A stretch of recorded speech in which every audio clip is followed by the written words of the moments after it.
அதான் நேற்று ஒரு தொலைக்காட்சியில் ஒரு கிட்டத்தட்ட ஒரு 10 நிமிஷம் எங்கள் கழகத்தினுடைய அவைத்தலைவர் முன்னாள் சட்டமன்ற உறுப்பினர் அங்கே உட்காந்துட்டார். என்னன்னா பக்கத்து வாத்தியில் நீ இல்லையா, பக்கவாத்தி அவர் இருந்தாருன்னா நமக்கு நல்லா இருக்கும்.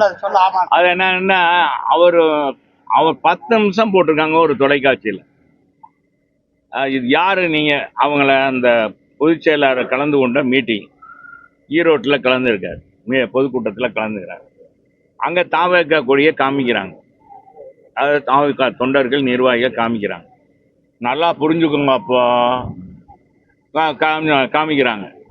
உடனே நம்ம ரிப்போர்ட்டர்ஸ் உங்க மாதிரி ஊடகங்கள் போய் அவங்கள கேட்குறாங்க, நீங்களாம் அதிமுக நிர்வாகிகளா, உண்மையிலே தமாக தொண்டர்கள் தாவக தொண்டர்களா அப்படின்னு கேட்கும்போது அவங்க பொறிந்து தள்ளுறாங்க.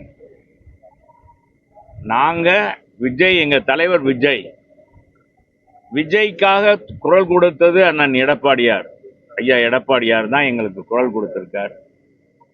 யாருமே எந்த அரசியல் தலைவரும் எங்களுக்கு குரல் கொடுக்கல.